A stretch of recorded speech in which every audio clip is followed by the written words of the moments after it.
Cherry, baka naman pwede mo kong ipasok dyan sa trabaho mo. Baka kailangan pa nila ng isang kasambahay. Sabi ni Kendra sa kaniyang kaibigang si Cherry. Day off kasi ni Cherry ngayong araw kaya bumisita ito sa kaniyang pamilya at nakita siya ni Kendra. Ha? Bakit? Di ba may amo ka na at matagal ka ng kasambahay doon, di ba? Malungkot na tumango si Kendra. Oo, kaso nag-migrate na sila sa ibang bansa nung nakarang linggo pa. Bali ilang araw na rin akong naghahanap ng mapapasukan. Gusto ko sana stay in na rin dahil dagdag bayad pa kung uuwi ako eh. Wala naman akong mauuwian. Yun lang friend, wala na kaming slot sa pagiging kasambahay. Kumpleto na kami eh. Basta, sasabihan na lang kita agad pag nangailangan ng bagong kasambahay, okay? Message kita agad. Sambit ni Cherry, sabay tapik sa balikat nito. Tumango na lang si Kendra. Bagsak ang kanyang mga balikat na naglakad pa uwi sa kanyang apartment na nirentahan. Kakaunti na lang ang perang natira sa kanya. Hindi niya sinabi sa kanyang pamilya sa probinsya na wala na siyang trabaho. Sa kanya pa naman umaasa ang kanyang pamilya. Kada sahod niya kasi ay nagpapadala siya sa mga ito. Pagdating ng ilang araw, nagpunta si Cherry sa apartment ni Kendra dahil may magandang balita ito. Hoy, Kendra! Pakibukas naman tong pinto! Sigaw ni Cherry sa labas. Nagtataka naman si Kendra sa biglaang pagsulpot ni Cherry. Pinagbuksan niya ito ng pinto. Oh, Cherry, bakit? Takang tanong niya sa kaibigan. Ayun na nga, naghahanap ng kasambahay yung uncle ng amo ko. Magpasa ka na agad ng resume, bilis. Ako nang bahalang magsabi doon sa amo ko. Mabilis na sambit ni Cherry. Sumilay naman ng tuwa sa mukha ni Kendra. Talaga? Naku, maraming salamat. Okay, sige, ipapasa ko na kagad ang resume ko sa'yo.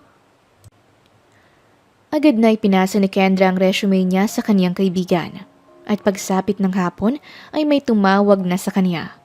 Kaagad din siyang natanggap dahil may experience na siya sa pagiging kasambahay.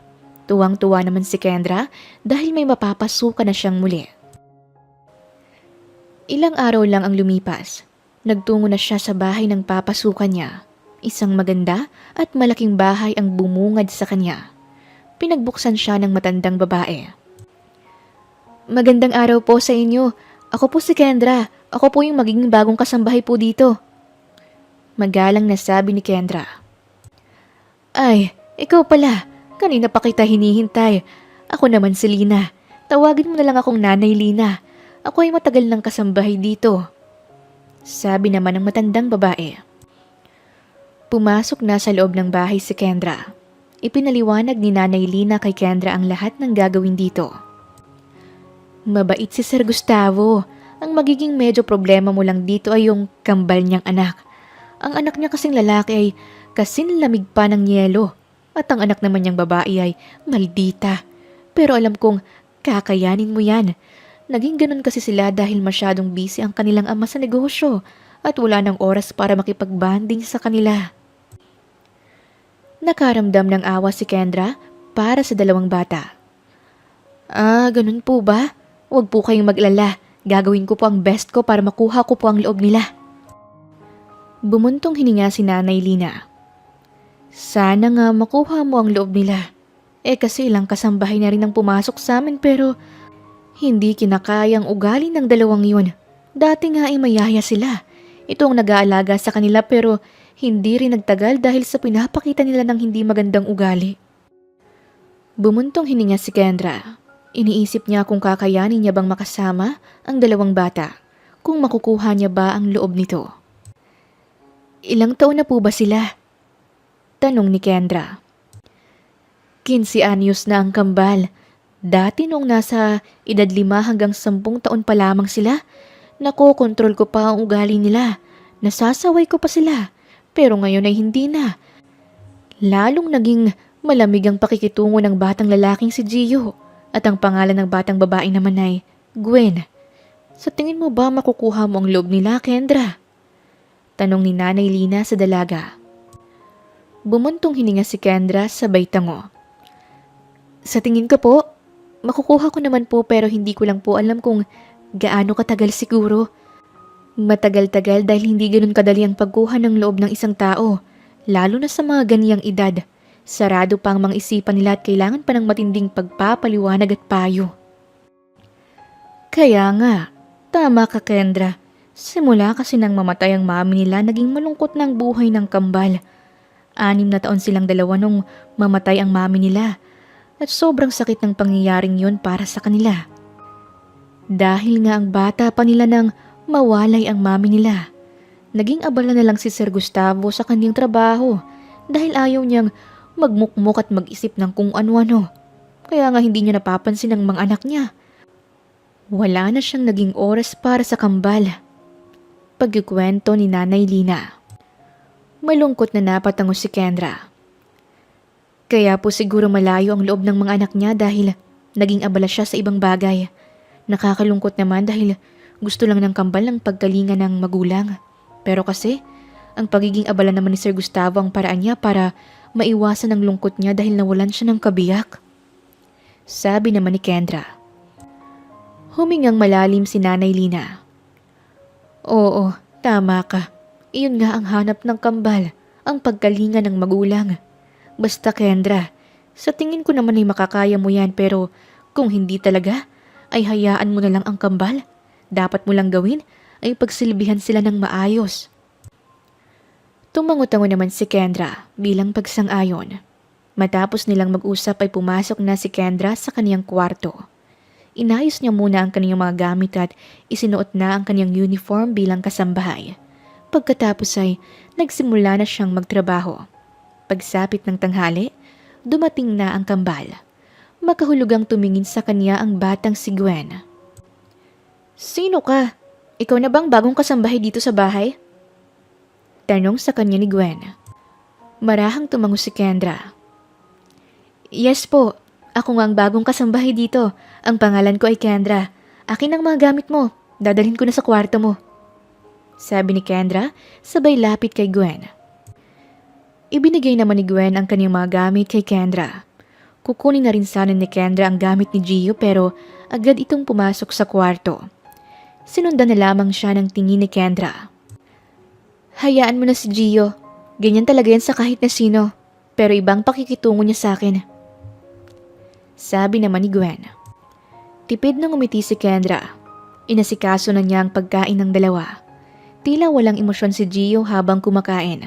Na para bang hindi nito nagustuhan ang pagkain. Gio, ayos lang ba sa'yo ang pagkain na yan o hindi? Tanong ni Kendra kay Gio pero hindi ito sumagot. Kung gusto mo, ipagluluto na lang kita ng bago kung hindi mo nagustuhan ang pagkain inihanda ko. Muling sabi pa ni Kendra.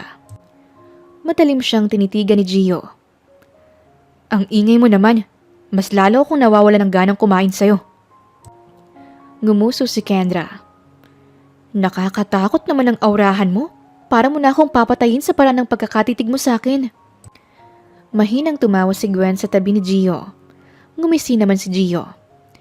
Sana nga, para wala nang maingay. Ay, wag naman. Marami pa akong pangarap sa buhay. At saka kailangan pa ako ng pamilya ko at isa pa. Hindi pa talaga ako pwedeng mamatay dahil hindi ko pa nararanasang magkajowa. Mabilis na sabi ni Kendra. Namilog ang mga mata ni Gwen. Talaga? Ilang taon ka na ba? Maganda ka naman pero bakit wala kang naging boyfriend? Siguro mabaho ka, no? Malakas na tumawa si Kendra. Hoy, hindi naman. Mabango ako, no? Palagi nga akong fresh. Sadyang ayoko lang magkajowa pa. Sakit kasi sila sa ulo eh. Tapos mga manloloko pa. Kaya dapat, Gwen, kung darating ka na sa tamang edad, piliin mo yung lalaking green flag. Huwag ka sa red flag. Walang magandang maidudulot yun sa'yo. Ang ingay mo talaga. Pero ilang taon ka na ba? Singit ni Gio sa usapan. 30 years old na ako. Sagot ni Kendra sabay ngiti. Natawa si Gwen. Really? You're so matanda na pala. Nakakaawa ka naman. Wala ka man lang love life. Ayos lang naman. Hindi naman minamadali ang pag-ibig. Saad pa ni Kendra. Hindi na umimik pa si Gio. Tumayo na ito at uminom ng tubig. May natira pang pagkain sa plato ni Gio kaya napatingin doon si Kendra. Tapos ka na bang kumain, Gio? Tanong ni Kendra. Hindi sumagot si Gio. Abala ito sa paghuhugas ng kaniyang kamay. Gio, tapos ka na bang kumain ha? Pag-uulit ni Kendra. Tinaasan siya ng kilay ni Gio. Ano ba sa tingin mo? Wala na ako sa mesa, di ba? At naghugas na rin ako ng kamay. Napangiwi si Kendra. Aba, malay ko ba kung babalikan mo pa tong pagkain mo ay may tirang pagkain ka pa sa plato. At saka, bakit ba hindi ka sumasagot agad? Kailangan ba talaga na ulitin ko pa ang tanong ko sa'yo? Malumaning na sabi ni Kendra. Bahala ka sa buhay mo, ang ingay mo. Saad ni Gio sabay akyat ng hagdan patungo sa kaniyang kwarto. Bumuntong hininga si Kendra habang nagliligpit ng pinagkainan ng kambal. Napatingin na lang si Kendra kay Gwen na abala sa pagsiselfie nito. Pagsapit ng hapon, napansin ni Kendra na tila nahihirapan si Gwen sa assignment nito kaya nilapitan niya si Gwen. Ano, gaya pa ba o sasabog ng utak mo kakaisip ng sagot? Pagbibiro ni Kendra, sabay lapit kay Gwen. Inirapan siya nito. Ang daldal mo talagang babae ka. Keep quiet nga. Nakikita mo naman siguro na nahihirapan na ako dito pero ang ingay mo pa. Pagmamaldita sa kanya ni Gwen. Ngumiti si Kendra. Nakikita ko nga, kaya nga tinanong kita kung kaya mo pa ba, diba? Pwede kitang tulungan dyan sa assignment mo. Umarko ang kilay ni Gwen. Really ha? Bakit? May pinag-aralan ka ba? May alam ka ba sa mga ganito? Baka mas lalo lang sumakit ang ulo ko sa'yo. Mahinang tumawa si Kendra. Grabe ka naman makapagsalita sa akin para namang hinusgahan mo na ang buong pagkatao ko. Bad yan. Pero nakapagtapos naman ako ng high school at may award ako noon. Hindi naman sa pagmamayabang pero honor student ako. Sabi ni Kendra, sabay ngiti. Oh, talaga? Parang hindi naman. Hindi halata sa'yo na matalino ka. Saad ni Gwen sabay irap. Hindi talaga halata dahil isang hamak na kasambahay lang ako. Pero maniwala ka, matutulungan kita sa assignment mo. Sabi ni Kendra, sabay kindat. Okay, fine. Ayusin mo lang ang pagsagot dyan dahil malalagot ka sa akin. Pananakot pa ni Gwen. Ngumisi si Kendra. Siyempre, hindi ko lang to basta sasagutan. Tuturuan kita para malaman mo kung bakit yun ang naging sagot. Umirap si Gwen. What? Nakakatamad naman? Akala ko pa naman wala na akong gagawin. Naiinis na sabi ni Gwen sabay halukip-kip. Huwag ka nang magmaldita pa dyan, halika na dito. Pakinggan mo ang sasabihin ko para kapag tinanong ka sa klase, alam mo kung anong isasagot mo. Sabi ni Kendra at saka nagsimula na siyang ipaliwanag kay Gwen ang assignment nito. Ilang sandali pa'y dumating na si Gustavo. Namilog ang mata nito nang makita niyang isang kasambahay na kausap si Gwen. Napansin niya rin na bago ang kasambahay niyang ito at tinuturuan ng kaniyang anak. Sir, yan po si Kendra. Yung bago niyo pong kasambahay. Nakakatuwa nga dahil sa unang araw pa lang niya ay nakakausap na sila ni Gwen. Tinutulungan niya si Gwen sa assignment nito. Sambit ni Nanay Lina nang makalapit ito kay Gustavo. Nakatingin lang si Gustavo kina Gwen at Kendra. Oo nga, nakakabiglang nakakausap niya ng ganyan si Gwen. Kilala naman natin si Gwen na hindi nakikipag-usap yun sa kasambahay at ubod pa ng maldita. Tama po kayo, sir. Pagsang-ayon ni Nanay Lina. Kumibot ang labi ni Gustavo habang nakatingin kay Kendra. Tila kapansin-pansin kasi ang kagandahan nitong taglay kahit na bahagya itong malayo mula sa kanyang kinaroroonan. Pagsapit ng gabi, naihanda na ni Kendra ang pagkain sa mesa. Hinihintay na lang niyang bumaba ang kambal pati na si Gustavo. Hindi niya kasi ito nakitang dumating. Pero sinabi ni Nanay Lina na nandito na raw sa bahay si Sir Gustavo. Good evening, Gio. Ang fresh mo ngayon ha? Naligo ka? Magiliw na sabi ni Kendra habang nakatitig kay Gio. Ano ba sa tingin mo? Nakita mo namang basa ang buhok ko, di ba? Supladong sabi ni Gio. Kinuskus ni Kendra ang kaniyang ilong. Nagtatanong lang naman ako, malay ko ba kung binasa mo lang ang buhok mo, di ba? Saglit siyang tinitigan ni Gio sabay iling. Kinindatan lang ni Kendra si Gio bago ito bumaling kay Gwen. Good evening, Gwen. Kumain ka ng marami para may energy ka bukas sa school. Di ba may recitation ka bukas? Umirap si Gwen. Ang ingay mo talaga, Ate Kendra. Dapat hindi mo na pinapaalala dahil ayoko ngang isipin. Nakakainis ka naman. Nagsalubong ang mga kilay ni Gwen sabay titig ng matalim kay Kendra. Bumuka naman ng hugis pabilog ang labi ni Kendra sabay kamot sa kaniyang leeg. Huwag ka nang mainis dyan. Alam kong makakayanan mo yon. Ikaw pa ba? Eh di ba nga, yung tinuro ko sa'yo kanina ay mabilis mong naintindihan? Malamyos na saad ni Kendra sabay ngiti ng malawak. Nawala ang inis sa mukha ni Gwen. Weh, baka naman inuuto mo lang ako, Ate Kendra. Mabilis na gumalaw ang ulo ni Kendra. Hindi no, totoo yun.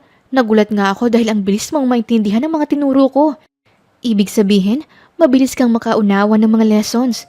Kaya kung magre-review ka mamaya, alam kong matatandaan mo ang lahat ng nireview mo kinabukasan. Kaya alam kong makakaya mo yun. Hindi alam ni Kendra na nasa likuran na niya kanina pa si Gustavo. At hindi mawala ang ngiti sa labi nito simula nang kausapin ni Kendra ang kaniyang mga anak.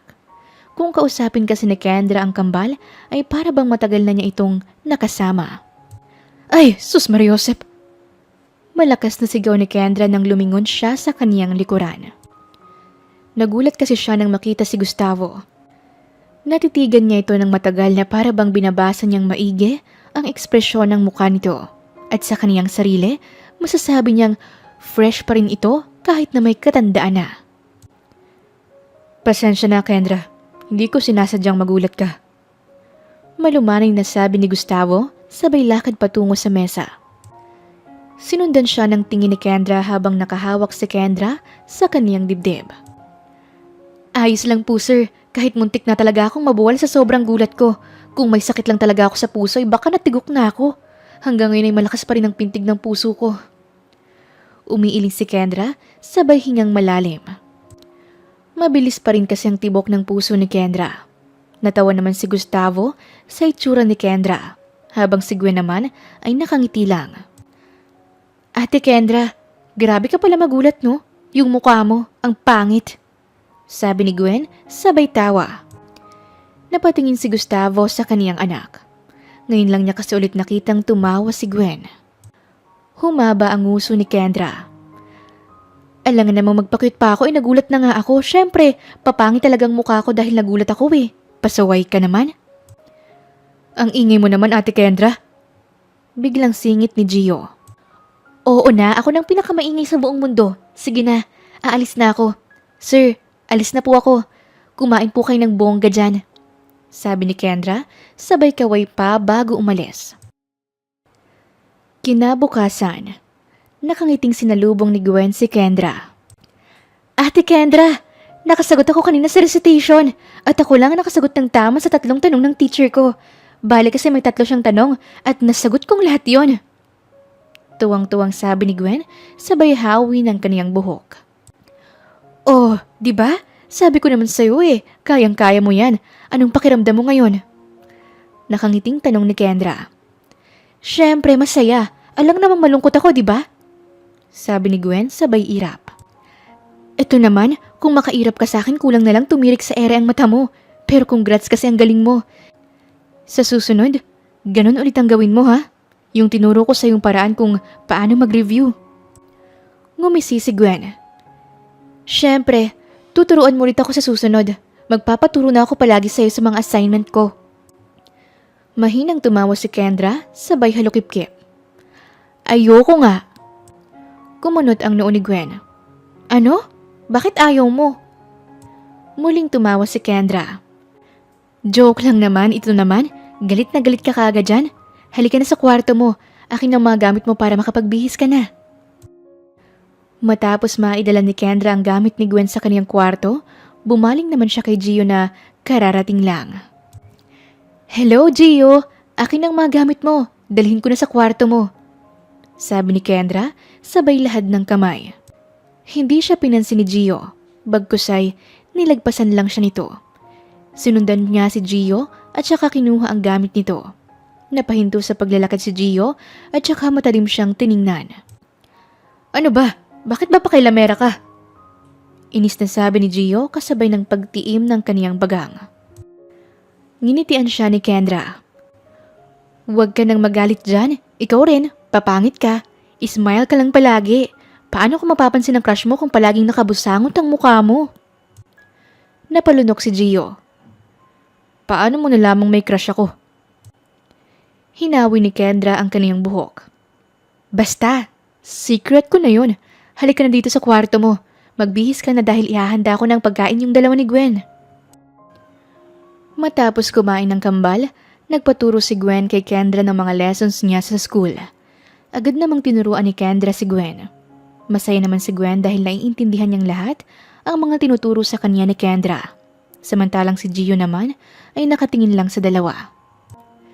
Sumunod pang mga araw tila, naging tutor na ni Gwen si Kendra. Sa tuwing may mga assignments ito o project, nagpapaturo si Gwen kay Kendra. Ayos lang naman yun kay Kendra dahil masaya siya na natutulungan niya si Gwen. Pagkatapos niya sa mga gawaing bahay, tsaka niya tuturuan si Gwen. Medyo naging close na silang dalawa kahit na madalas siyang taraya ni Gwen. Ate Kendra, bilisan mo nga dyan o di kaya mamaya ka nalang maglinis.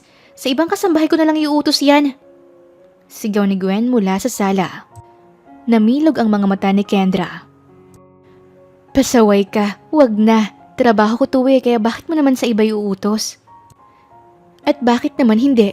Amo rin naman nila ako dito, kaya hayaan mo na yan. Bilisan mo na't kailangan kong matuto ngayon. Muling sigaw pa ni Gwen. Marahang naglakad si Kendra patungo sa sala.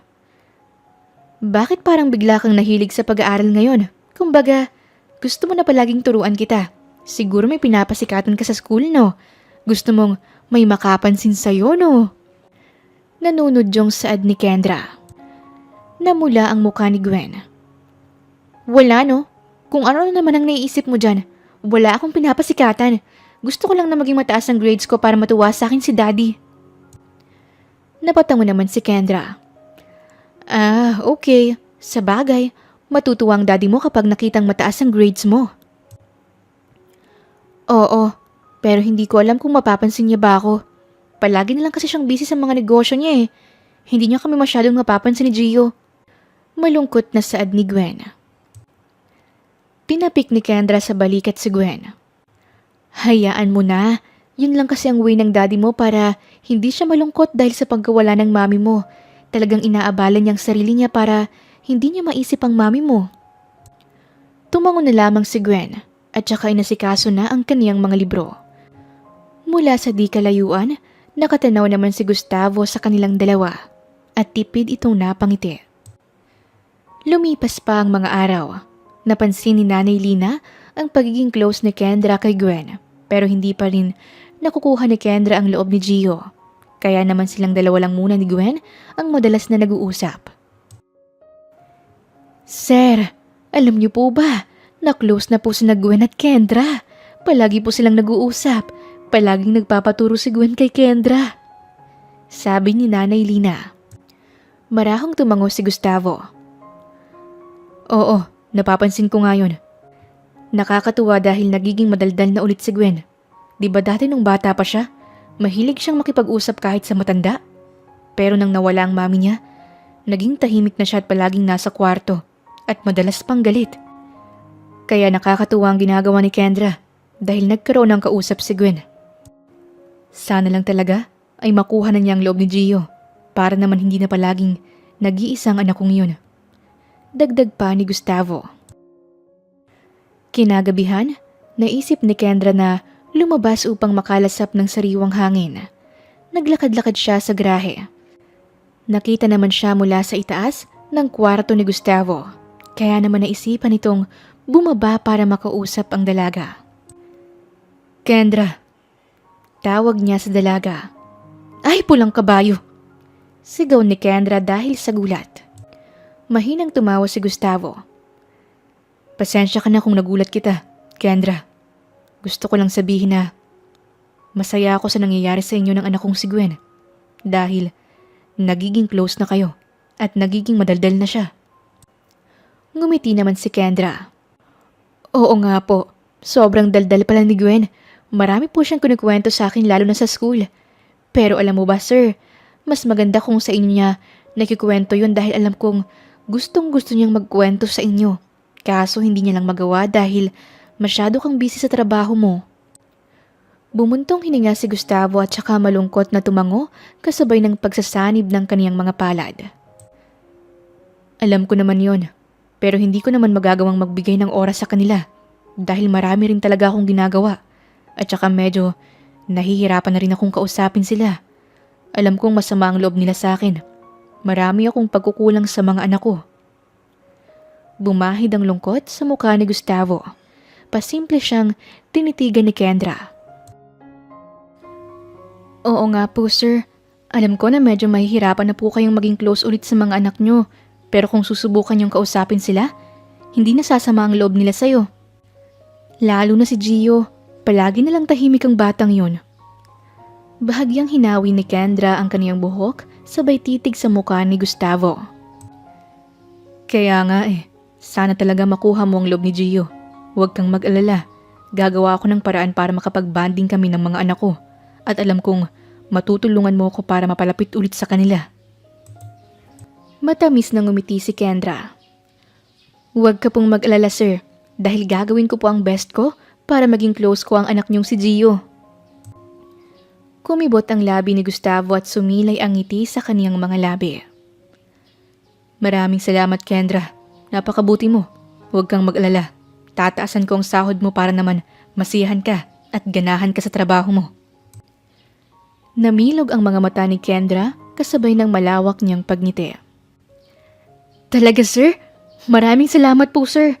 Nga pala, sir, pwede bang magtanong? Tumango si Gustavo. Oo naman, ano ba yun? Napakamot muna sa noo si Kendra bago siya nagsalita. Ilang taon na po ba kayo? Mahinang tumawa si Gustavo. Akala niya kasi ay kung ano na ang itatanong ni Kendra sa kanya. 43 years old na ako. Bakit? Halata na ba sa mukha ko na matanda na ako? Mabilis na umiling si Kendra. Hindi po sir, gwapings nga po kayo Para po kayong mga nasa Korean novela, yung mga artista doon na may edad na pero ang gwapo pa rin. Kumbaga, yummy pa rin sila na hindi mo akalain na ganun na pala ang edad nila. Natawa naman si Gustavo dahil sa sinabi ni Kendra. Pero hindi nga, okay pa rin bang itsura ko? Hindi naman halatang matanda na ako? Huwag kang magsinungaling dyan Kendra, sabihin mo ang totoo. Lumabi si Kendra. Oo nga po sir, ang gwapo niyo nga po, sabi ko nga 'di ba? Para kayong nasa Korean novela. Yung ang gwapo mo pero kapag nalaman yung edad mo nasa edad 40 plus na pala. Ganun na ganun po kayo sir, yummy na yummy pa rin. Sabi ni Kendra, sabay hagikik. Natatawang umiling si Gustavo. Loko-loko ka, pero salamat dahil pinuri mo ko. Ngayon lang ako natuwa sa papuri sa akin. Tumaas ang kilay ni Kendra. Hindi kita pinupuri sir, nagsasabi lang po ako ng totoo at yun po talagang nakikita ko na ang gwapo po ninyo at saka yung katawan nyo nga ang macho, parang ang tigas ng braso nyo, yung parang ang sarap pisilin. Sabi ni Kendra habang nakatingin sa katawan ni Gustavo. Bigla namang nailang si Gustavo dahil grabe kung makatitig sa kaniyang katawan si Kendra na para bang sinisipat ang buo niyang katawan. Kaya naman napakamot si Gustavo sa kaniyang leeg. Natatawa siya sa mga sinasabi ni Kendra. Ibang-iba ito sa kaniyang mga naging katulong na kung kausapin siya ay para bang matagal na silang magkakilala. Ang macho niyo nga talaga sir. Parang yung katawan po ninyo ay yung mga katawan ng artista dito sa Pinas. Yung mga action star. Yung nagbabaril-baril. Yung palaging naka-leather jacket. Mga maaangas. Bad boy ika nga. Ganun ang dating ng katawan mo sir. Kaya sa tingin ko, maraming babaeng nahuhumaling sa inyo, sir. Umarko ang kilay ni Gustavo. Paano mo naman nasabi? Pili ang umisi si Kendra. Nako, sir. Alam na alam ko yung mga ganyang datingan. Maraming mga babae ang napapatingin sa inyo dahil kalimitan sa babae ay gusto ang maangas na datingan. Talagang mapapatitig sila sa'yo na kulang na lang ay hubaran kayo sa tingin. Kasi syempre, ang yamin niyo po kahit na may anak na pala kayo. Hindi na napigilan pang humagalpak ng tawa ni Gustavo. Puro kakalokohan, Kendra. Pero ikaw, maganda ka ha? At maganda rin ang katawan mo. Dalagang-dalagang dating mo. Ilang taon ka na ba? Ngumisi si Kendra. 30 years old na po ako, sir, at no boyfriend since birth po ako. Ayoko kasing magka-jowa-jowa na yan. Masakit lang sa ulo at saka kahit pangit ngayon yan, nagagawang manloko. Kaya kung sakaling magkaroon ako ng boyfriend o ano paman, doon na ako sa gwapo. Para kung sakaling iwan ako o lokohin ako, at least gwapo naman, di ba? Pero syempre, pipiliin ko pa rin yung matino kahit na ang hirap ng makahagilap ng ganun. Pero matanong ko lang sa'yo, ayos lang ba sa'yo kahit na mas matanda sa'yong lalaki o mas bata? Tanong ni Gustavo kay Kendra. Ngumuso naman si Kendra. Ayos lang naman po sa akin kasi may kasabihan nga tayo na age doesn't matter naman. Kumbaga, wala naman po sa edad yan eh. Ang importante po dyan na yung pagmamahalan nila sa isa't isa. Wala namang magagawa ang edad nila kahit sobrang layo pa ng agwat nila sa isa't isa. Meron nga po, di ba? Mga artista yung lalaki 10 taon ang agwat sa babae pero ayos lang. Wala silang pakialam sa sasabihin ng ibang tao kasi ang mahalaga ay silang dalawa. Kung gaano sila kasaya sa piling ng isa't isa.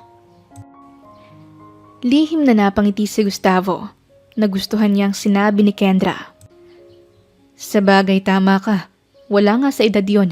Kaya sa tingin mo ba, makakahanap pa ako ng babaeng mamahalin ako at mamahalin ko rin?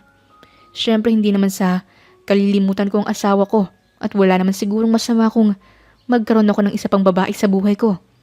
Nalulungkot din ako sa buhay dahil mag-isa na ako. Pero hindi naman ako nagmamadali. Gusto kong kusang darating lang ang babaeng yun sa buhay ko. Ayokong maghanap. Gusto kong biglaan na lang yung pagdating niya sa buhay ko. Mabilis na tumango si Kendra. Oo naman sir, darating po ang babaeng yun. At saka tama naman po kayo. Hindi naman po yun masama na maghanap ka ng ibang babae kasi syempre sa edad mong yan, bata pa po kayo. Pwede pa po talaga kayong mag-asawa ulit. At sa tingin ko, okay lang naman po yun sa yumaon yung asawa dahil mas gugustuhin niyang maging masaya po kayo kaysa maging malungkot kayo sa buhay. Kaya po dapat, tamang babae po ang mapapangasawa niyo ulit. Kasi syempre may anak po kayo. At kailangan ring matanggap ng mga anak niyo ang babaeng magugustuhan niyo. Napangiti na lang si Gustavo. Nagkwentuhan pa silang dalawa saglit tungkol sa kanilang buhay-buhay bago sila tuluyang pumasok sa loob ng kanilang kwarto. Lumipas pa ang ilang buwan. Kahit papaano ay nakakausap na ni Kendra si Gio pero madalang pa rin. Mga anak, gusto niyo bang mag-swimming tayo sa beach next week? Biglang sabi ni Gustavo habang kumakain sila. Namilog ang mga mata ni Gwen. Talaga po, Daddy? Magsuswimming po tayo? As in tayo pong 3 kasama ka? Kaagad na tumango si Gustavo sabay ngiti. Oo, Gwen. Kasama niyo ako. Naisip ko kasi na masyado na pala akong nagpapakapagod sa mga negosyo ko. Kaya gusto ko na mag-bonding muna tayong 3. Yes! Masayang sabi ni Gwen sabay taas pa ng 2 kamay. Bumaling si Gustavo sa anak niyang si Gio. Gio, anak, ayos lang ba sa'yo na mag-swimming tayo sa beach next week? Sasama ka ba sa amin? Marahan namang tumango si Gio. Okay lang po, Daddy. Wala naman pong problema sa akin. Sasama po ako sa inyo. Mas lalo namang naging masaya si Gwen. Yay! Sa wakas, makakalabas na rin tayong 3 magkakasama. Pero Daddy, request ko lang po sana na kung pwede. Sumama si Ate Kendra. Para may kalaro po ako doon kung sakaling maglalaro ako ng buhangin sa dagat. Siyempre, hindi naman nakikipaglaro sa akin yung si Gio. Tumingin si Gustavo kay Kendra. Nanlaki naman ang mata ni Kendra sabay iling. Nako Gwen, wag na. Hindi ko kailangang sumama sa inyo kasi banding yung pamilya yon. At saka, magmumukha lang akong saling kit-kit doon. Dapat sa inyo lang yung 3. Kayong 3 ang magbanding at magsaya dahil family time niyo yun. Nakangiting saad ni Kendra. Sumimangot si Gwen. Che, bahala ka dyan Ate Kendra. Gusto ko na sumama ka. Pero, hindi na natapos ang sasabihin ni Kendra nang magsalita si Gustavo. Sumama ka na, Kendra. Pagbigyan mo ng anak kong si Gwen. Tama nga naman siya. Mas okay na kasama ka dahil baka kailangan ka namin doon. Saad ni Gustavo sabay ngiti. Humigpit ang hawak ni Kendra sa suot niyang uniform. Sa totoo lang kasi, ay nahihiya siyang sumama sa banding nila Gustavo. Ayaw niya kasing makaagaw atensyon pa sa mga ito. Pero nakatingin si Gwen sa kanya na para bang nangungusap ang mga mata. Kaya napalunok si Kendra. Sige po sir, sasama na po ako. Pilit nang ngumiti si Kendra. Ngumisi naman si Gwen habang si Gio naman ay pasimpleng ngumiti sa gilid ni Gwen. Nagkatinginan na lang sina Gustavo at Kendra. At sa loob-loob ni Gustavo, masaya siyang kasama nila si Kendra. Dumating ang araw ng pag-alis nilang tatlo. Masayang-masaya si Gwen na talaga namang excited ito. Ito kasi ulit ang araw na magkakasama silang tatlo ng daddy niya. Habang nasa biyahe sila, hindi mapigilang mapasayaw ni Gwen. Sobrang sabik na kasi siya. Nang makarating sila sa beach resort, mabilis ang ginawa niyang pagkilos. Tinulungan niya si Kendra sa pag-aasikaso ng mga gamit nila at ganun din si Gustavo. Tahimik lang naman na tumutulong sa isang tabi si Gio. Ate Kendra, halika dito. Samahan mo akong maligo. Halika na, bilisan mo. Ate Kendra, maligo na tayo. Sabi ni Gwen habang kumakaway-kaway kay Kendra. Nalukot ang mukha ni Kendra at alanganin siyang naglakad palapit kay Gwen. Ayaw niya muna kasing maligo. O sige na, tara na. Sasamahan na kitang maligo. Sabi ni Kendra nang makalapit ito kay Gwen. Tumingin sa kanya si Gwen. Tiningnan siya nito mula taas hanggang baba. Tinging parang may ibig sabihin kaya kumunot ang noo ni Kendra. Ate Kendra, wala ka bang swimsuit? Bakit naka-short at t-shirt ka lang? Nakataas kilay na tanong sa kanya ni Gwen. Alanganing napangiti si Kendra sabay tingin sa kaniyang suot. Ayos lang naman tong suot ko ah. Maliligo lang naman tayo sa dagat. At isa pa, mababasa rin naman to.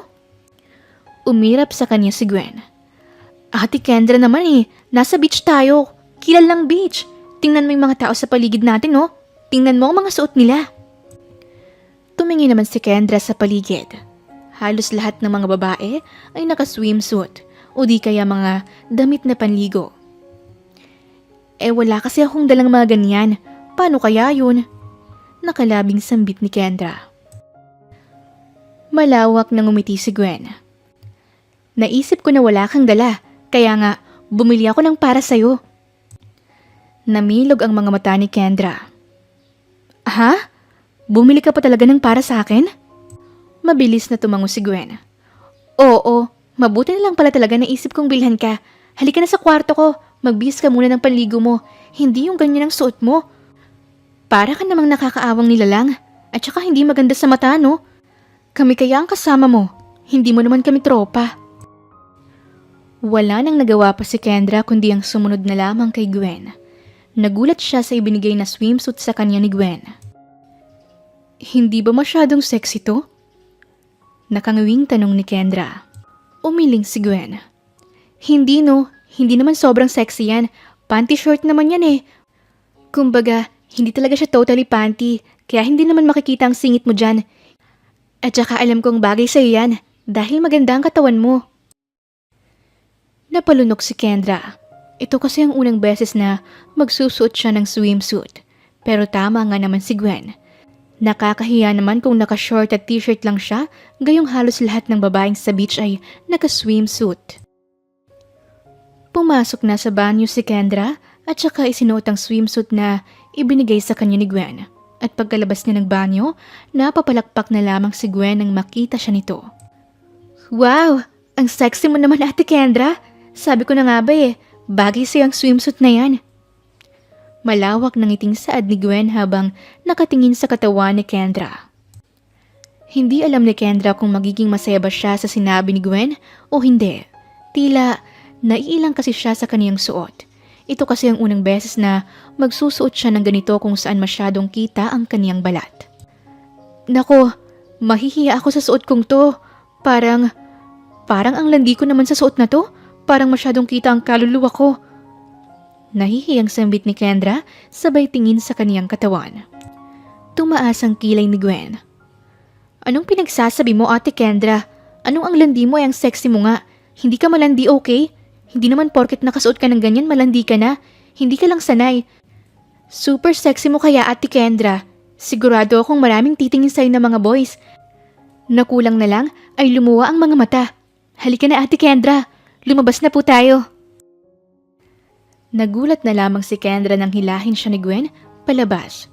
Ngunit wala na siyang nagawa pa kundi ang magpatianod. At pagkalabas niya ng room nila, nakita siya ni Gustavo. Pasimpleng napalunok si Gustavo nang humarap sa kanya si Kendra. Napaka-sexy kasi nito at hindi niya mapigilang mamangha sa taglay na ganda ng katawan ni Kendra. Hinawi naman ni Kendra ang kaniyang buhok dahil tila ba nanunusok ang mga titig sa kanya ni Gustavo. At bigla siyang nakaramdam ng pagkailang. Daddy, tingnan mo si Ate Kendra. Ang sexy niya, di ba? Ayaw niya pang maniwala. At ang sabi niya ang landi niya daw sa suot niya kahit hindi naman. Malakas na sabi ni Gwen. Nanlaki naman ang mata ni Kendra at mas lalo pa siyang nakaramdam ng hiya. Uy, huwag ka namang maingay dyan, Gwen. Nakakahiya. Halos pabulong na sabi ni Kendra. Nginitian siya ni Gustavo. Kendra, huwag ka nang mahiya. Sa totoo nga lang bagay na bagay sa'yo ang biniling swimsuit ni Gwen. Napakaganda mo, Kendra. Hindi mo dapat kinakahiya yan. Dapat ay proud ka pa. Nahihiya namang ngumiti si Kendra. Pero sa sinabing yun ni Gustavo, tila ba may nagdiwang sa kanyang loob at natuwa siya dahil sa bibig mismo ni Gustavo lumabas ang mga katagang yon. At sa mga oras na yon, hindi na malay ni Kendra na tila ba napukaw ni Gustavo ang kaniyang atensyon. Habang abala sa pagsiswimming sina Kendra at Gwen, ang mga mata ni Gustavo ay nakatuon lamang kay Kendra. At habang tumitingin siya sa magandang mukha ng dalaga, biglang naiisip niya ang kaniyang yumaong asawa. May anggulo kasi na kamukha ni Kendra ang yumao niyang asawa. Bigla tuloy siyang nakaramdam ng lungkot nang muling maalala ang kaniyang asawa. Ngunit sa kabilang banda, tila ba nabuhayan siya dahil nandito naman sa kaniyang harapan ngayon si Kendra. At tanging si Kendra lang ang nakagawang maging close kaagad ang mga anak niya. At ang mga dati nilang kasambahay ay hirap na hirap kuhain ng loob ni Gwen, lalo na si Gio.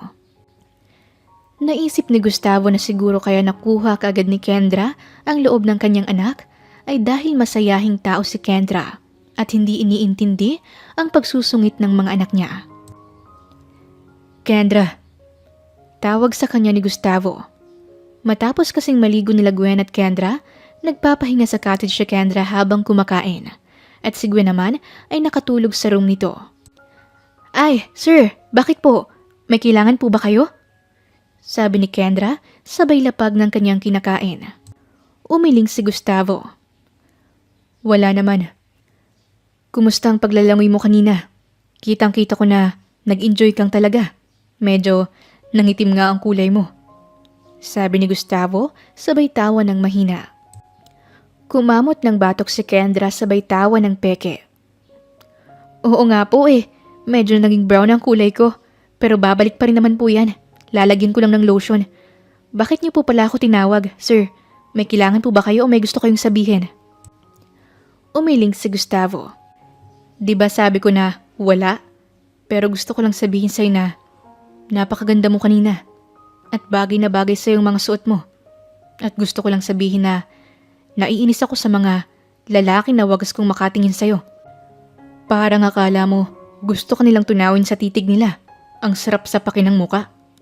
Sabi ni Gustavo sabay iwas ng tingin. Pasimpleng umiti si Kendra. Kayo rin naman sir. Nakita ko nakatingin ka rin sa akin.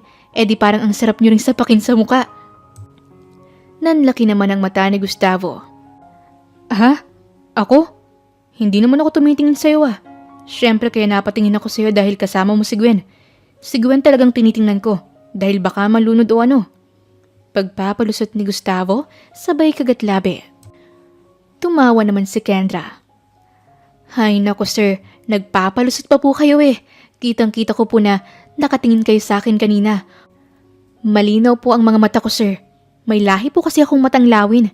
Sa bagay, ang sexy ko po kasi kaya talagang napapatingin kayo sa akin. Tama po ba, sir? Pagbibiro ni Kendra, sabay hagikik. Natatawang tumango si Gustavo, sabay suklay ng kanyang buhok gamit ang kanyang palad. Bahala ka nga dyan. Siya nga pala, gusto ko lang magpasalamat sa'yo. Dahil napagtanto ko na nawawala na pala talaga ako ng oras sa mga anak ko. Kaya naisipan ko to na magbanding kaming tatlo. Pag-iiba ng usapan ni Gustavo. Walang anuman po sir, at saka masaya po ako dahil nagbabanding na po kayo ng mga anak nyo. Kaya sana po sa susunod na magbanding po ulit kayo. Kung pupunta po kayo ulit sa ibang lugar, try nyo po sa amusement park. Sabi naman ni Kendra. Bakit naman dun? Masaya ba talaga dun? Hindi ko kasi hilig ang mga ganun. Medyo takot kasi ako sa rides. Lalo na kapag napapanood ko to sa social media. Talagang nagsisigawan ng mga tao. Sabi ni Gustavo kasabay ng alanganing pagtawa. Masaya po talaga dun. Nakasubok na akong makapunta sa ganun at sumakay sa mga rides. Bali po kasi naikwento sa akin ni Gwen na gusto niyang sumakay sa mga rides. Yung mga extreme rides. Paliwanag ni Kendra. Namilog ang mata ni Gustavo. Talaga? Agad na tumango si Kendra. Opo sir, sinabi niya po yun sa akin. Okay, sige. Doon kami susunod pupunta. Pero dapat kasama ka ha? Namilog ang mata ni Kendra dahil sa pagkabigla. Po? Bakit po kailangan pang kasama ko banding niyo po yun. Bakit po hindi nilang kayong tatlo para mas maging masaya? Hindi naman po ako parte ng pamilya niyo at nakakahiya rin po sir. Bumuntong hininga si Gustavo sabay ngiti ng matamis. Dahil nag-iisip si Gustavo ng sasabihin niya, tumaas ang kilay ni Kendra. Dahil ano po sir? Kumurap-kurap si Gustavo. Hindi niya alam kung ano ang sasabihin niyang dahilan kung bakit kailangan kasama niya si Kendra sa susunod nilang gala. Dahil gusto niyong makasama ko, sir? Pilyang sambit ni Kendra sabay kindat. Tila nag-init naman ang pisngi ni Gustavo sabay lunok. Ha? Oo, syempre. Kasi di ba close ka sa mga anak ko? Tapos gustong-gusto ka pang kausap palagi ng anak kong si Gwen. Kaya sa tingin ko, kailangang makasama ka para may makausap ang anak ko at maging masaya siya. Saad ni Gustavo sabay kagat ng pang-ibaba niyang labi. Tumango-tango na lamang si Kendra, pero sa loob-loob niya, gusto niyang magdiwang dahil muli niyang makakasama ang pamilya ni Gustavo. Sa totoo lang kasi, bigla na lamang gumaan ang loob niya kay Gustavo na tila ba gusto niyang alagaan ang mga anak nito, pati na si Gustavo. Ilang araw pa ang lumipas. Nagtungo sa amusement park ang pamilya nila Gustavo kasama si Kendra. Masayang masaya si Gwen at Gio dahil yun talaga ang gusto nilang puntahan. Puro extreme rides ang pinagsasakyan nila. Hindi naman maiwasan ni Gustavo na matakot habang si Kendra naman ay tawa ng tawa. Magkatabing nakaupo sa ride sina Gustavo at Kendra. Hindi mapigilang matawa ng malakas ni Kendra dahil parang maiiyak na si Gustavo habang mahigpit ang kapit sa kinauupuan nito. Grabe, hindi pa ba matatapos to? Hindi pa ba hihinto? Parang ang haba ng oras. Maiyak-iyak na sabi ni Gustavo. Tinawanan siya ni Kendra. Naku sir, kung ako sa'yo mag-enjoy ka na lang, ang saya-saya kaya. Sabi naman ni Kendra, sabay sigaw ng malakas. Napapikit na lamang si Gustavo at habang siya ay nakapikit, gumapang ang kamay niya patungo sa kamay ni Kendra. Napalunok naman si Kendra. Marahang pinisil ni Gustavo ang kanyang kamay kaya napalunok muli ng laway si Kendra. Hinayaan na lamang niyang hawakan ni Gustavo ang kaniyang kamay. Napangiti na lamang siya tila ba napaso sa mainit na kamay ni Gustavo. Kendra. Tawag sa kanya ni Gustavo. Nilingon ni Kendra si Gustavo sabay taas ng kilay. Bakit po sir? Pwede bang hawakan ko muna ang kamay mo? Natatakot talaga ako At ngayong hawak ko ang kamay mo parang nawala ang takot ko kahit papaano. Malumaning na sambit ni Gustavo. Nginitian siya ni Kendra. Oo naman sir, ayos lang po sa akin. Sige na sir, hawakan mo ang kamay ko, hindi po ako magagalit. Gumuhit sa labi ni Gustavo ang matipid na ngiti at mas hinigpitan niya ang paghawak sa kamay ni Kendra. Dahil doon, parang may nagdiwang sa loob ni Kendra. Hindi niya maiwasang kiligin, kaya naman napatingin siya sa nakapikit na si Gustavo. Pagod na pagod silang umuwi Kaya naman nakatulog kaagad ang kambal.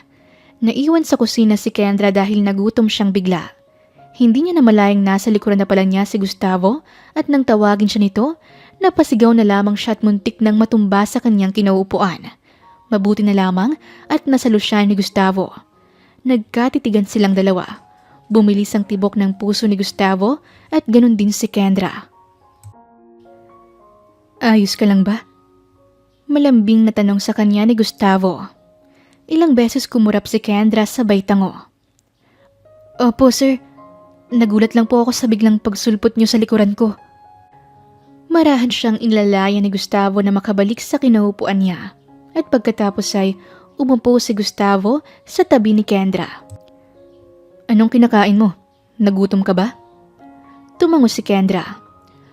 Opo sir, nagutom ako bigla. Siguro dahil masyado akong nag-enjoy sa mga rides kanina. Nga pala sir, kumusta po ang pakiramdam niyo? Sumuka po ba kayo? Di ba ang sabi niyo sa akin kanina na susuka kayo? Umiling si Gustavo. Hindi na ako sumuka. Napigilan ko ang pagsuka ko kanina. Pero sa totoo lang, para talagang bumabaliktad ang sikmura ko. Talagang naduduwal ako. Mabuti nga't hindi natuloy ang pagsuka ko. Mabuti naman po sir. Siya nga pala sir. Maraming salamat po dahil sinama niyo ulit ako sa banding niyo. Ang sarap pong kasama ng pamilya niyo. Nakangiting sabi ni Kendra. Walang anuman, basta ikaw. Tugon naman ni Gustavo. Natawa nga ako dun sa isang babae. Akala niya asawa niyo po ako. Tipid na napangiti si Gustavo. Bakit ka naman natawa? Wala naman sigurong masama kung mapag-isipan nilang mag-asawa tayo, hindi ba? Napangiwi si Kendra. Wala naman po siguro, pero syempre nakakahiya naman po dahil sa hamak na kasambahay niyo lang ako. Hinawakan sa balikat ni Gustavo si Kendra.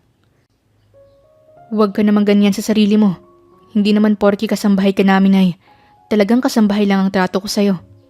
Sa totoo nga lang ang gaan ng pakiramdam ko sa tuwing kasama kita, Kendra. Biglang nag-init ang mukha ni Kendra na tila ba kinikilig siya sa sinabi ni Gustavo. Eto namang si sir, huwag naman po kayong ganyan sir. Baka kiligin naman ang puso ko dyan. Sabi ni Kendra sabay tawa ng malakas. Natawa naman si Gustavo.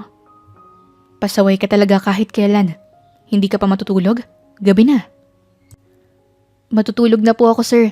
Tapusin ko lang tong kinakain ko. Mabilis na sagot ni Kendra.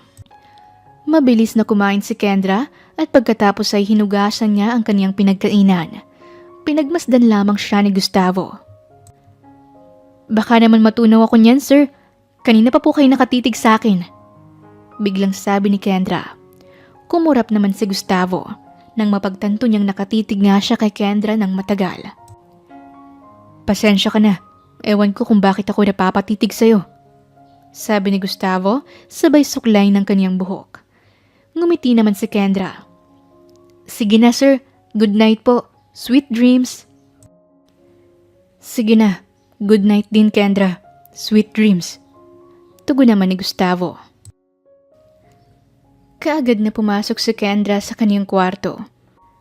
Bumuntong hininga na lamang si Gustavo sabay ngiti. Ang hindi alam ni Gustavo, kanina pa pala nakatingin sa kanila si Gio. Matalim ang mga mata nitong nakatingin sa kanilang dalawa kanina. Tila napansin kasi ni Gio ang pagiging malapit nila Gustavo at Kendra. At dahil doon, biglang may namuong galit sa kaniyang dibdib. Lumipas pa ang ilang buwan. Naging mas malapit na sila Kendra at Gustavo. At sa mga oras na yon, mayroon ng pagtingin si Gustavo para kay Kendra. Hello sir, kamusta naman po ang araw niyo? Tanong ni Nanay Lina kay Gustavo. Eto, ayos naman. Medyo marami lang akong ginagawa pero okay naman ang pakiramdam ko. Sagot naman ni Gustavo. Huminga ng malalim si Nanay Lina bago nagsalita. Nga pala sir, napapansin ko lang na parang nagiging malapit na kayo sa isa't isa ni Kendra. Huwag po sana kayong magagalit pero sa nakikita ko po ay parang may nararamdaman po kayo para kay Kendra. Tumingin si Gustavo kay Nanay Lina. Sa totoo lang, meron nga. Nagsimula ito nung nakuha niya kagad ang loob ng mga anak ko. Tapos sa lahat ng naging kasambahay ko, ibang-iba siya. Yung mga salita niya talagang nakakatuwa. Hindi siya nakababastos kung magsalita. Basta matatawa ka na lang. Tapos ang sarap niya pang kasama. Marami siyang kunikwento. Kaya dahil dun, lumala ang nararamdaman ko sa kanya ngayon. Pero, sa tingin niyo po ba, sir, matatanggap po siya ng mga anak niyo? Mariing napapikit si Gustavo. Hindi ko po alam dahil sa tingin ko, ayaw nilang mapalitan ng mami nila. Gusto nila na ang mami lang nilang magiging babae sa buhay ko. Pero paano naman ako, di ba? Nalulungkot din ako. Kailangan ko pa rin ng karamay sa buhay ko. Lalo na't hindi pa naman ako ganun katanda. Gusto ko rin maging masaya. Hindi naman ganun kalayong agwat namin ni Kendra. Okay, sige. Medyo malayo ngayong age gap namin. Pero age doesn't matter naman, di ba? Tumango si Nanay Lina. Opo, at wala naman pong masama doon. At sa tingin ko nga, mas gugustuhin ng yumaon yung asawa na maging masaya kayo. Kaya kung ano ang nagpapasaya sa inyo, sir, ituloy nyo lang po yan. At kung talagang seryoso na po kayo kay Kendra, umamin na po kayo sa kanya. Para alam niya po kung ano ang nararamdaman nyo. Ganoon na nga ang ginawa ni Gustavo. Umamin siya ng kanyang nararamdaman para kay Kendra. Gulat na gulat naman si Kendra pero sa loob-loob niya, napakasaya niya dahil may nararamdaman rin para sa kanya si Gustavo. Pero, sir, sigurado po ba talaga kayo sa nararamdaman niyo sa akin? Siyempre malayo ang estado natin sa buhay. Isang hamak na kasambahay niyo lang po ako at saka inaalala ko po ang dalawang anak niyo. Hindi ko po alam kung matatanggap po nila ako. Huwag kang mag-alala. Uunti-untiin natin ang pag-amin natin sa kanila. Kumbaga, hayaan muna natin ang sarili nating maging masaya. Sabi ni Gustavo, sabay hawak sa pisngi ni Kendra. Ang ibig niyo po bang sabihin itatago po natin kung ano ang meron sa atin? Nag-aalalang tanong ni Kendra. Parang ganun na nga. Basta, masayang-masaya ako sa tuwing kasama kita, Kendra. Kaya sana hayaan mo kung ano man ang nararamdaman mo para sa akin. Alam kong mahal mo na rin ako. Malamyos na saad ni Gustavo.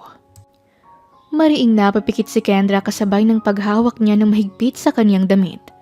Kinakabahan siya at sa kabilang banda ay natatakot sa sasabihin ng kambal.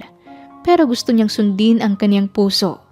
Gusto niya rin maging masaya at para sa kanya, wala namang masama kung mamahalin niya si Gustavo.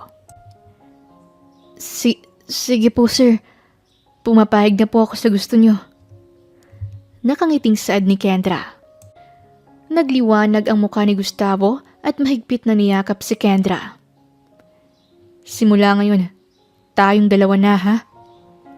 Humaba ang nguso ni Kendra. Grabe naman, sir. Hindi niyo po ba ako liligawan? Mahinang tumawa si Gustavo. Bakit pa kita liligawan? Magpapatagal pa yon. Huwag kang mag-alala. Kahit na tayo na, araw-araw naman kitang liligawan. Kinilig naman doon si Kendra. Sige na nga po. Sa tuwing magkasama tayong dalawa, huwag mo na akong tatawaging sir. Sabi ni Gustavo sabay ngiti. Ano na lang po ang itatawag ko sa inyo? Love? Honey? Pwedeng honey na lang. Parang mas masarap pakinggan kasi ang honey. Kinikilig na sabi ni Gustavo. Umarko ang kilay ni Kendra. Talaga po ba? Baka yun naman ang tawag niyo sa ex-wife niyo. Umiling si Gustavo. Hindi yon. Ang tawagan namin ay darling. Ang sa atin naman ay honey. Tumango na lamang si Kendra. Nagulat na lamang siya nang hagkan siya sa labi ni Gustavo. Pero hindi na siya pumalag. Dinaman niya ang mainit na halik ni Gustavo na tila ba nakakalunod. Sa ilang buwan na lumilipas ng pagtatago ni na Gustavo at Kendra ng kanilang relasyon, mas lalo na silang binabantay ni Gio. At nang mahuli ni Gio si Kendra na niyakap ni Gustavo, galit na galit ito. Pagka-uwi sa bahay ni Gio, sinabi na kagad niya kay Gwen ang kaniyang nakita. Ano? Sigurado ka ba dyan? Naniniguradong tanong ni Gwen. Oo, kitang-kita ko. Sinasabi ko na nga ba may namamagitan sa kanilang dalawa. Kasi tingnan mo naman, ibang klase yung care ni Daddy kay Ate Kendra. Kaya talagang sa tingin ko, matagal na ang relasyon nila. Saad ni Gio sabay tiimbagang. Humanda sa akin ng babaeng yan. Gusto niyang palitan si Mami? Hindi ako makakapayag dahil si Mami lang ang asawa ni Daddy. Galit na saad ni Gwen. Pagka-uwi ni Kendra galing sa palengke, nagulat na lamang siya nang bigla siyang sigawan ni Gwen. Ikaw babae ka! Ang landi-landi mo! Bakit mo inakit si Daddy? Malakas na sigaw ni Gwen. Napakurap na lamang si Kendra at nagulat sa sinabi ni Gwen. Nagkakamali ka, Gwen. Hindi ko inakit ang daddy mo. Kusa lang namin naramdaman ang pagmamahal namin sa isa't isa. Maniwala ka. Manahimik ka. Malakas na sigaw ni Gio. Inakit mo si Daddy. Malandi kang babae ka. Huwag kang aasang matatanggap ka namin dahil hindi mangyayari yon. Si Mami lang nag-iisang asawa ni Daddy. Saad ni Gio, sabay pasok sa kaniyang kwarto. Nakamamatay siyang tinitigan ni Gwen. Akala ko pa naman kaya ka mabait sa amin ay dahil mahal mo na kami. Yun pala, gusto mong agawin si Daddy sa amin. Wala nang oras sa amin si Daddy tapos sa agawin mo pa. Kinuha mo lang ang loob namin para makuha mo rin si Daddy. Galit na sigaw ni Gwen, sabay padabog na pumasok sa kaniyang kwarto. Napaiyak na lamang si Kendra. Masakit sa kaniyang mga sinabi ng kambal. Nagulat na lamang si Gustavo nang makita niyang umiiyak si Kendra. Bakit ka umiiyak? Anong nangyari? Nag-aalalang tanong ni Gustavo kay Kendra sabay yakap. Ikwento ni Kendra ang nangyari. Mahigpit siyang niyakap ni Gustavo. Huwag kang mag-alala. Kakausapin ko ang mga anak ko. Pinahid ni Kendra ang mga luha niya. Huwag na. Baka lalo pang magalit sila sa'yo. Umiling si Gustavo. Hindi yan. Magtiwala ka. Hindi ka nila kilala. At alam kong hindi ka ganong klaseng babae. Ramdam na ramdam ko ang totoong pagmamahal mo sa akin. Kaya ipaiintindi ko sa kanila yon. Kinausap ni Gustavo ang kambal. Pero sarado ang isip nito at galit na galit ito kay Kendra. No, Daddy! Hindi ako papayag na magkaroon ako ng ibang mami. Ayoko magkaroon ng stepmom. Si Mami lang ang mami ko at wala nang iba pa. Pasigaw na sabi ni Gwen. Tama si Gwen. Hindi namin matatanggap si Ate Kendra. At kahit na naging mabait siya sa amin, hindi namin siya matatanggap. Dagdag pa ni Gio. Mariing napapikit si Gustavo. Bakit mga anak? Wala ba akong karapatang sumaya? Wala nang mami niyo. At sa tingin ko hindi niya gugustuhin na maging malungkot ako. Anong gagawin ko kung wala na ang mami niyo? Nalulungkot din ako sa buhay ko at kailangan ko ng kasama sa buhay. Ayaw niyo ba akong maging masaya? Wala ba akong karapatang maging masaya? Mahal ko si Kendra at alam kong mahal niya rin ako. Totoo ang pagmamahal niya sa akin. Huwag niyo siyang pagsasabihin ng masasakit na salita. Hindi siya malanding babae. Hindi niya ako inakit. Kusa kong naramdaman kung ano ang pagmamahal na nararamdaman ko sa kanya ngayon. Kaya wag sana kayong ganyan sa kanya. Nasasaktan na siya. Bakit kami, Daddy? Hindi ba kami nasasaktan? Pinapalitan niya si Mami at hindi kami makakapayag. Sabi ni Gwen, sabay talukbong ng kumot. Hindi na lamang muling nagsalita pa si Gustavo. Lumabas na lamang siya ng kwarto ni Gwen at saka bagsak ang balikat na nagtungo sa kanyang kwarto. Lumipas pa ang mga araw. Hindi na ganoon ang pakikitungo ni Gwen at Gio kay Kendra. Palagi na nilang sinisigawan at sinusungitan si Kendra. Pero kahit na ganoon, mabait pa rin sa kanila si Kendra. Hindi nagbago ang pakikitungo ni Kendra sa kambal. Huwag kang ang umarte na mabait ka. Ang galing mo ding umakting, no? Akala mo kung sinong mabait pero may hidden agenda ka pala. Galit na sabi ni Gwen, sabay takbo patungo sa kanyang kwarto. Tumingin si Kendra kay Gio, pero agad din itong nag-iwas ng tingin at saka umalis na sa kanyang harapan. Tumingala na lamang si Kendra upang pigilan ang kaniyang mga luha na papatak na. Pero hindi niya ito nagawa dahil tuloy na siyang napaiyak. Isang araw ay nagkasakit si Gwen. At kahit na ayaw ni Gwen na alagaan siya ni Kendra, wala siyang nagawa dahil talagang inalagaan pa rin siya ni Kendra.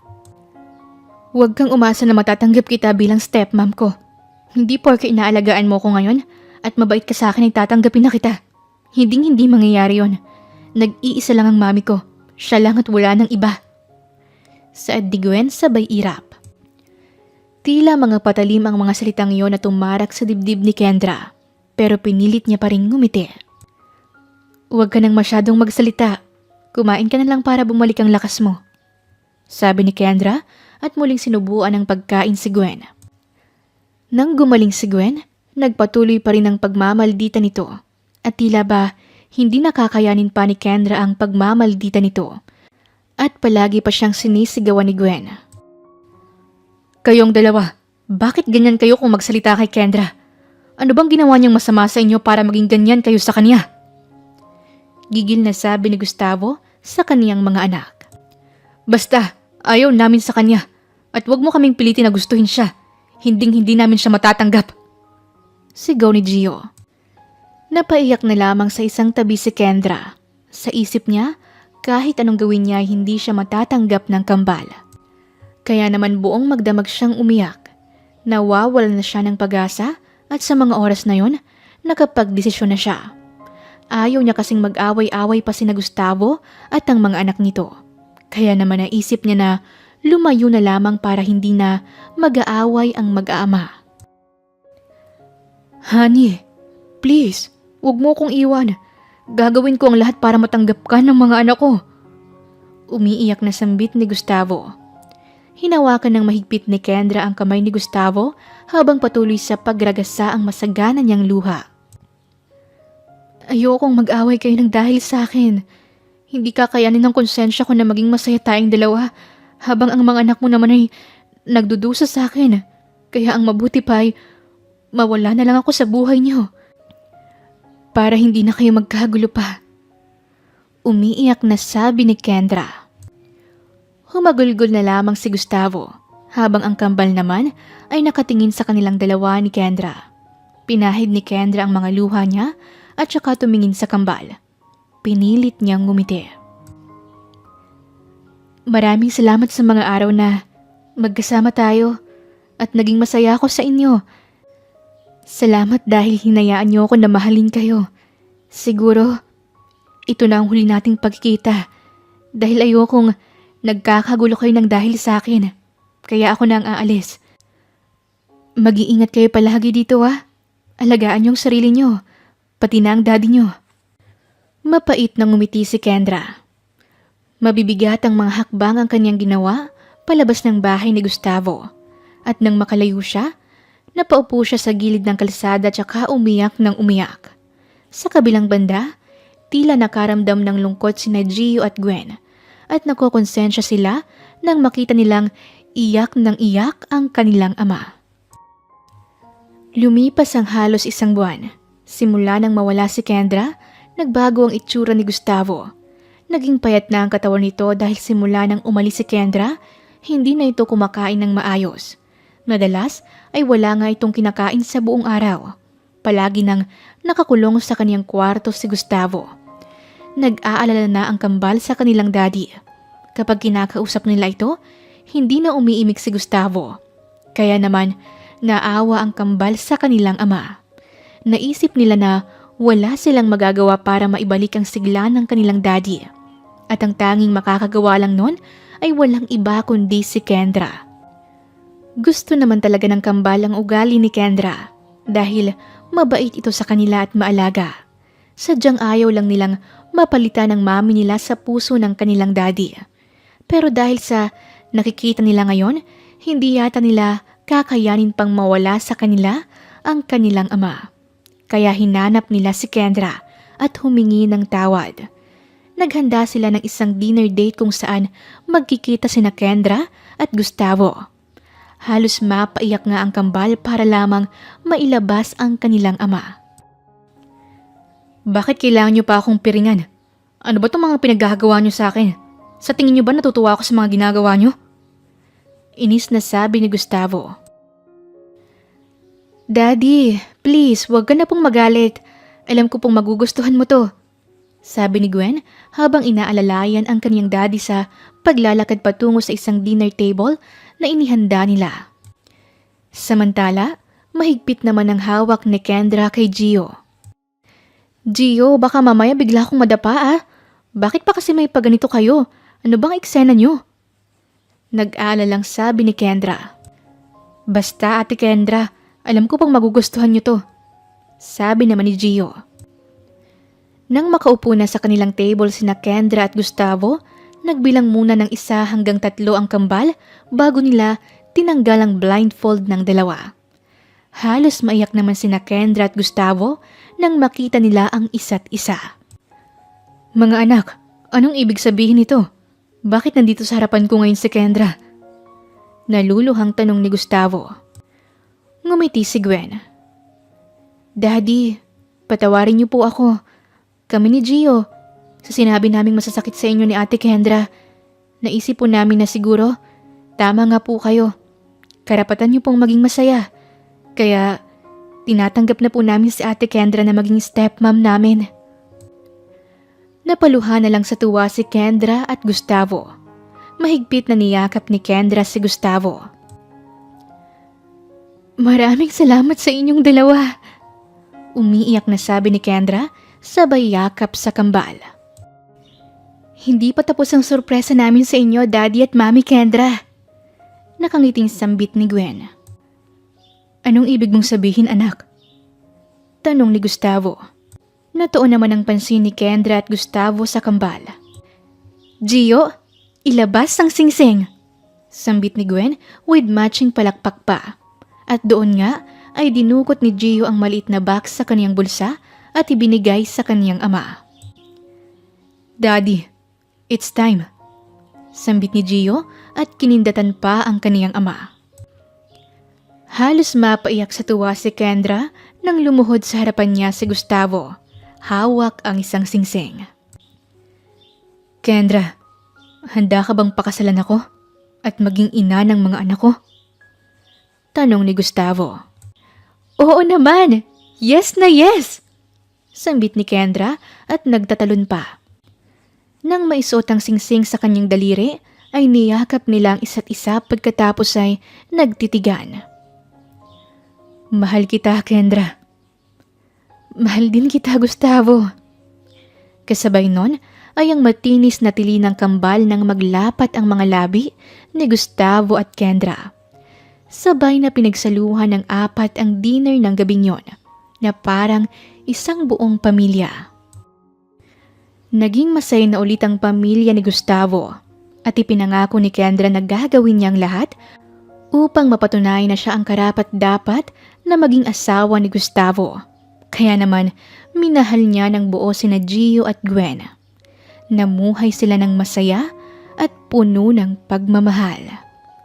Wakas. Maraming salamat po sa inyong pakikinig sa kwentong ibinahagi namin ngayong araw. Muli, ito po si Inday Series at hanggang sa ating muling kwento. Maraming salamat po.